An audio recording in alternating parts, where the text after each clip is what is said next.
Most people remember John the Baptist as the desert preacher, who looked like he lost an argument with civilization, wild clothes, aggressive energy, diet choices that raised several medical concerns. But the dangerous part wasn't the appearance, it was the honesty. Because John had a habit that powerful people almost never enjoy. He said things directly, no vague speeches, no polished diplomacy, no "some people may feel," just truth. Clear, loud, and extremely inconvenient. Which usually works great, until important people hear themselves inside the message. At first it looked harmless enough. Crowds gathered around him. People listened. People changed. From a distance, it almost looked inspirational. A bold public preacher, a growing audience, a man becoming impossible to ignore, which is normally where governments begin developing stress symptoms. Because the issue was never religion. The issue was exposure. John didn't speak against corruption in theory. He pointed at actual behavior, actual hypocrisy, actual people, which changes the atmosphere immediately, because truth sounds noble until it becomes specific. And specific truth creates enemies very quickly, especially when power is attached to ego. At the time, Herod Antipas ruled the region, politically powerful, publicly respected, privately complicated, and John openly criticized Herod's relationship decisions, in public, repeatedly, which, strategically speaking, had all the survival instincts of walking into traffic while making eye contact. And this is where truth stops being safe, because power loves truth, as long as it stays theoretical. The moment truth becomes personal, people stop calling it wisdom and start calling it disrespect. The crowds probably loved John. Crowds usually admire courage right up until courage becomes dangerous to stand near. But for Herod, this wasn't philosophical anymore. This was humiliation, public humiliation, and history has repeatedly shown that embarrassed rulers are capable of incredibly rational behavior, meaning none at all. Now technically, Herod could have ignored him. That option existed. A calm ruler might have dismissed the criticism, moved on and focused on actual leadership. But calm rulers rarely become historical problems. So instead of debating John, Herod watched him, quietly, which is somehow more threatening. Because when power stops arguing and starts observing in silence, consequences are usually loading in the background. And the strange part was this: John wasn't trying to build political influence.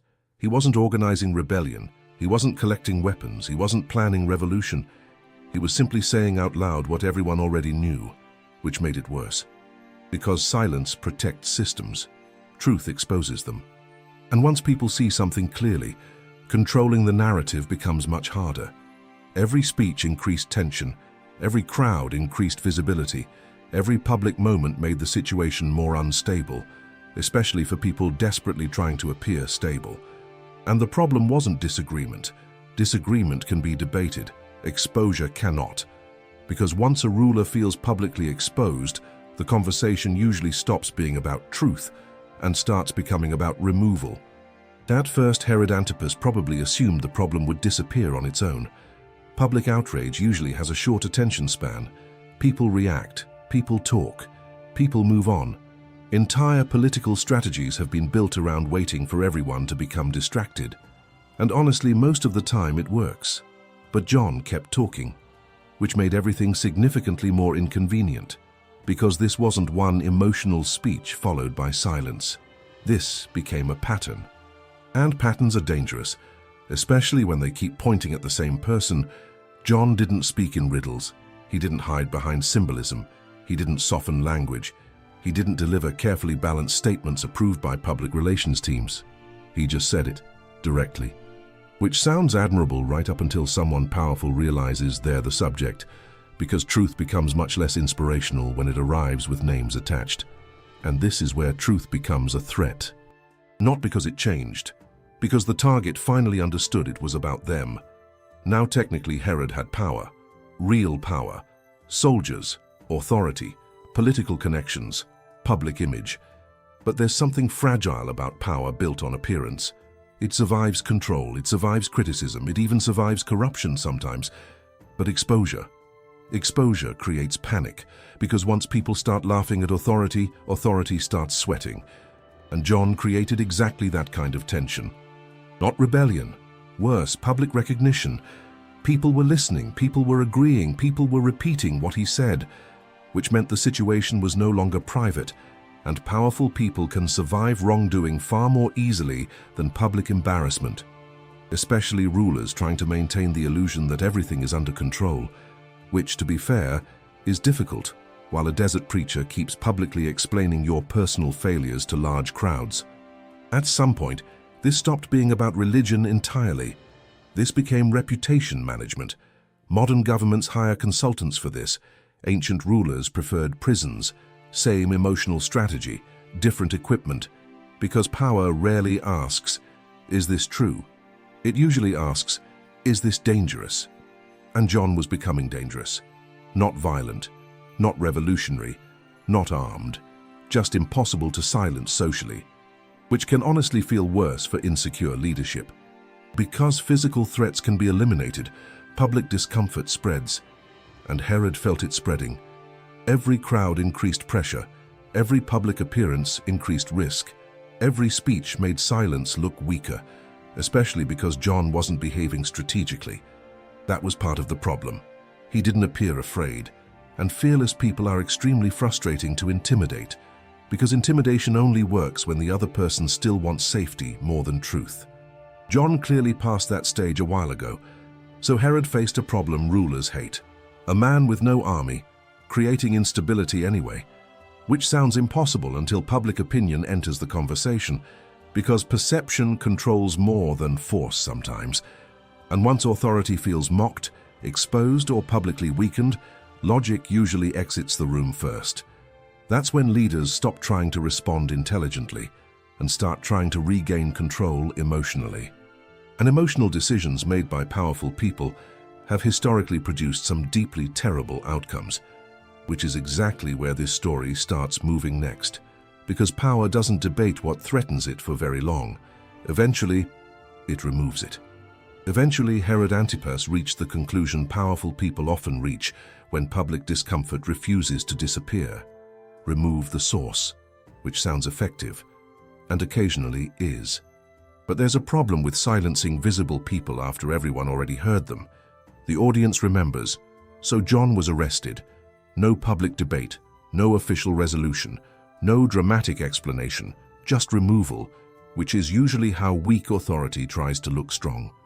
And at first it probably felt successful. The crowds lost direct access. The speeches stopped. The public tension became quieter. From the outside, the situation looked controlled again, which is politically comforting, because governments love calm visuals, even when the calm is artificial, especially when the calm is artificial. And this is where silence starts pretending to be resolution. John was now inside a prison, which, physically speaking, is not ideal. But strangely, prison didn't solve the actual problem, because the issue was never John's location. It was what people already heard. And once an idea enters public memory, walls become less impressive, which is frustrating for rulers because walls normally solve most of their problems. Not this one, because John's influence kept moving without him. People still repeated his words. People still discussed the accusations. People still remembered the discomfort he created, which meant the silence wasn't clean. It echoed, and honestly, echoing silence is sometimes more unsettling than noise, because at least noise can be interrupted, memory cannot. So Herod faced a deeply irritating political reality. Removing the speaker didn't remove the tension. If anything, it made the situation stranger, because now John looked dangerous enough to imprison without looking dangerous enough to justify it publicly, which creates questions, and questions are annoying, especially for leaders trying to maintain the image that everything is perfectly under control while secretly reacting emotionally to one man in desert clothing. The irony was impossible to ignore.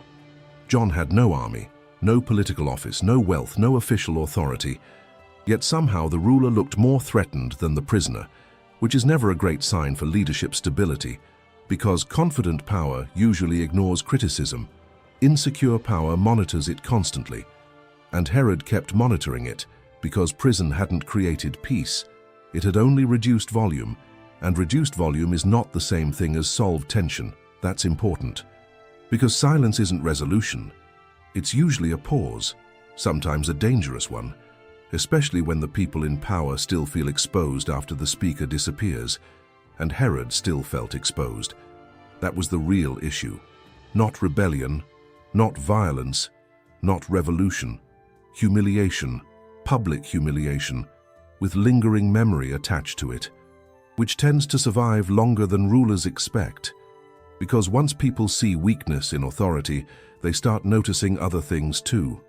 Other inconsistencies, other fears, other cracks, and suddenly the leader is no longer controlling the narrative, he's reacting to it, which is exactly what Herod was now doing, reacting, watching, containing, waiting, and quietly hoping the problem would fade naturally. But problems built on truth rarely disappear just because someone locks a door, especially when fear keeps reminding everyone why the door was locked in the first place. And eventually the pressure surrounding John stopped feeling political and started becoming personal, which is where rational decisions usually begin dying very quickly. At some point, the situation around John the Baptist stopped being political tension and became a personal irritation that refused to disappear, which is significantly more dangerous, because political problems can sometimes be managed rationally. Personal embarrassment usually cannot. And unfortunately for John, the next phase of the story was shaped almost entirely by ego, pressure, and a very public social event, which historically is an awful combination. The setting was a banquet, important guests, important appearances, important people pretending to be more confident than they actually were. So basically politics. The atmosphere was designed to project strength, celebration, authority, control. The kind of environment rulers create when they desperately want everyone to believe nothing is unstable, which is usually when something unstable happens. And during the event, a public promise was made, a dramatic one, the kind people make when surrounded by applause, pride, and extremely poor long-term thinking. Because public emotion has a strange effect on authority. It lowers intelligence while increasing confidence, and that combination has ruined countless leaders throughout history. Now technically, the situation could still have been stopped, that's important. At multiple moments, someone could have paused the process, someone could have acted rationally, someone could have prioritized justice over pride, but public image entered the room first. And once reputation becomes the priority, logic usually leaves through the nearest available exit, because the request that followed wasn't reasonable, it wasn't political, it wasn't strategic, it wasn't necessary. It was personal, and personal revenge presented itself publicly in front of powerful people during a moment designed around pride and performance, which made backing down emotionally expensive. And emotionally expensive decisions are exactly where rulers become dangerous. Because suddenly this wasn't about whether John was right. That question had already become inconvenient a long time ago. Now the real question was, would Herod look weak?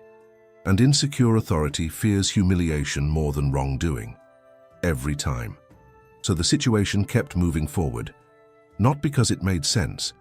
Because momentum combined with ego is extremely difficult to stop publicly, especially when powerful people feel watched, which is ironic, because the ruler who imprisoned John to maintain control was now losing control emotionally in front of his own audience. And this is where pressure replaces judgment. The room probably understood the absurdity, at least partially, because everyone involved could likely recognize this wasn't justice anymore. This was reputation management disguised as authority. But public environments create strange behavior.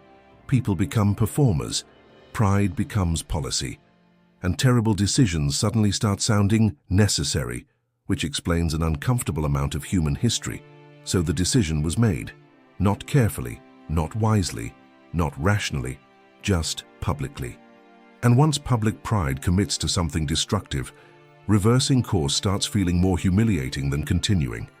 Even when continuing is obviously worse, especially when continuing is obviously worse, which meant John's fate was no longer connected to truth, or law, or morality, or justice. It was connected to the emotional insecurity of people trying to protect their image in front of a crowd. And crowds have witnessed some horrifying things simply because powerful people refused to look weak for 5 seconds. Eventually, the order was carried out. Quietly, no debate, no defense, no real process, just removal. Because power under pressure rarely wants resolution.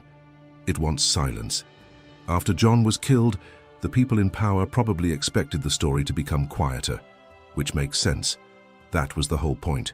Remove the voice, end the discomfort, restore the image. A simple plan.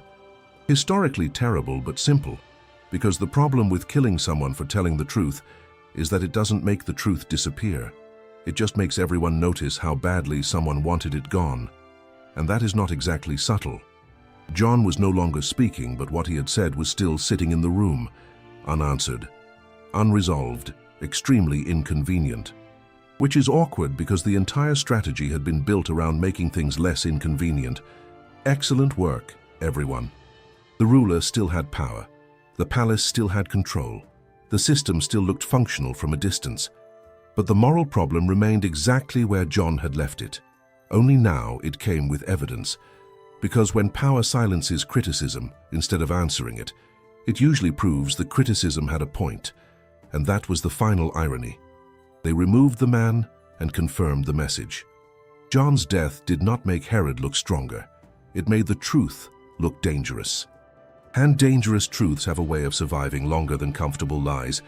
The story wasn't remembered because John lost. It was remembered because power won the moment and still looked guilty. That is a very specific kind of failure, because anyone can eliminate a voice.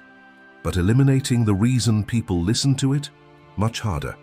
The crowds may have gone quiet. The prison may have emptied. The banquet may have continued in whatever deeply uncomfortable way banquets continue after something horrifying happens. But the truth remained. Not loud anymore, just present. And sometimes present is enough. Because some truths don't need volume after they've been heard clearly. They only need memory. And memory is extremely difficult to imprison. That was the mistake. They treated John like the problem. But John was never the real problem. He was the alarm. And removing the alarm doesn't put out the fire.